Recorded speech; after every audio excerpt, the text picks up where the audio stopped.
Bleak House by Charles Dickens, Chapter 43, Esther's Narrative. It matters little now how much I thought of my living mother, who had told me evermore to consider her dead. I could not venture to approach her, or to communicate with her in writing, for my sense of the peril in which her life was passed was only to be equalled by my fear of increasing it. Knowing that my mere existence as a living creature was an unforeseen danger in her way, I could not always conquer that terror of myself which seized me when I first knew the secret.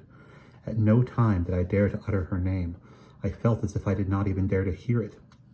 If the conversation anywhere when I was present took that direction, as it sometimes naturally did, I tried not to hear. I mentally counted, repeated something that I knew, or went out of the room. It matters little how often I recalled the tones of my mother's voice, wondered whether I should ever hear it again, as I so longed to do. It matters little that I watched for every public mention of my mother's name, that I passed and repassed the door of her house in town, loving it but afraid to look at it.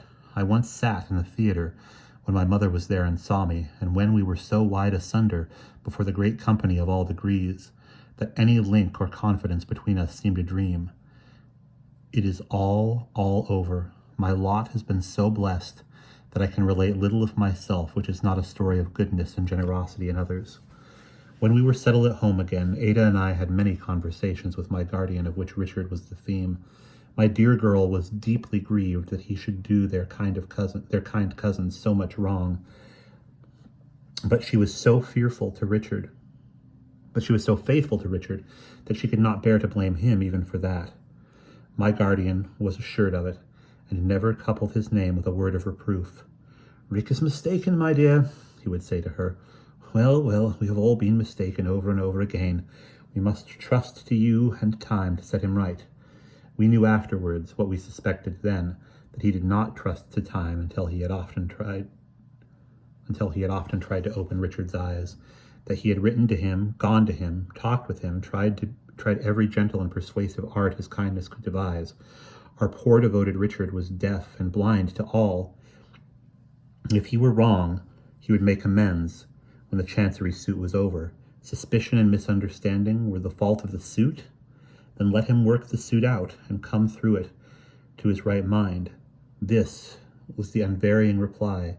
Jarndyce and Jarndyce had obtained such possession of his whole nature that it was impossible to place any consideration before him which he did not make a new argument in favor of his doing what he did.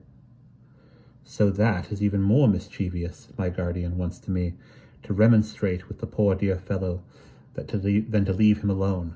By that time I had made up my mind that the period was come when I must tell my guardian what I knew. When we had retired for the night, and Ada and I had our usual talk in our pretty room, I went out at my door again and sought my guardian among his books. I knew he always read at that hour, and as I drew near, I saw the light shining out into the passage from his reading lamp. "May I come in, guardian?"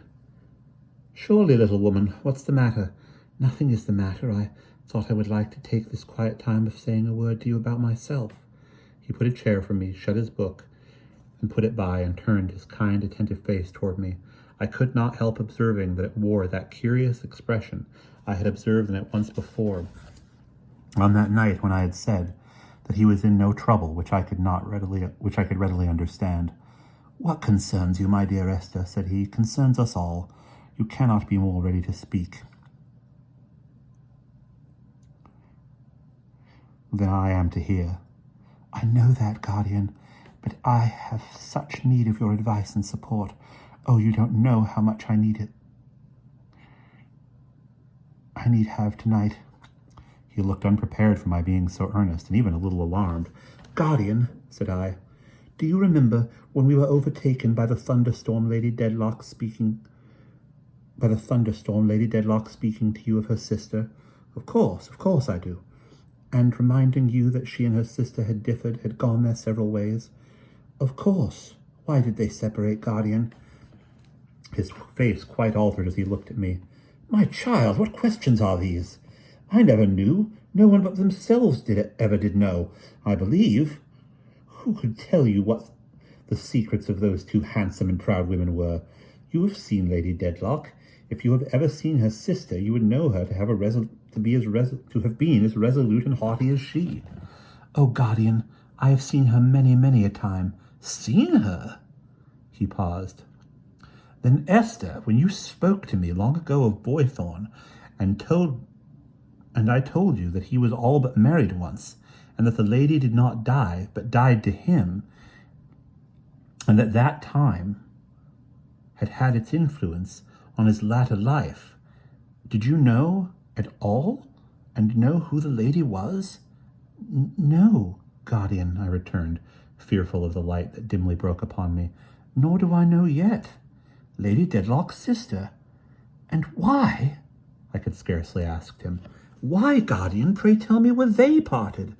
It was her act, and she kept her motives in her inflexible heart. He afterward did conjecture that some injury which her haughty spirit had received in her cause of quarrel with her sister had wounded her beyond all reason, but she wrote him that from the date of that letter she died to him, and that the resolution was exacted from her by her knowledge of his proud temper and his strained sense of honour, which were both her nature too. In consideration for these master points in him, and even in consideration for them in herself, she made the sacrifice, she said, and would live in it and die in it. She did both, I fear. Certainly he never saw her, never heard from her that hour, nor did anyone. Oh, guardian, what have I done? I cried, giving way to my grief. What sorrow have I innocently caused? You caused, Esther? Yes, guardian, innocently, but most surely. That secluded sister is my first remembrance. No, no, he cried, staring. Yes, guardian, yes, and her sister is my mother. I would have told him all of my mother's letter, but he would not hear it then. He spoke so tenderly and wisely to me, and he put so plainly before me all I had myself imperfectly thought, and hoped in my better state of mind, that, penetrated as I had been with the fervent gratitude toward him, through so many years, I believed I had never loved him so dearly, never thanked him in my heart so fully as I did that night. And when he had taken me to my room and kissed me at the door, and when at last I lay down to sleep, my thought was, how could I ever be busy enough? How could I ever be good enough, devoted enough to him, and useful enough to others to show him how I blessed and honored him? And that is the end of chapter 43.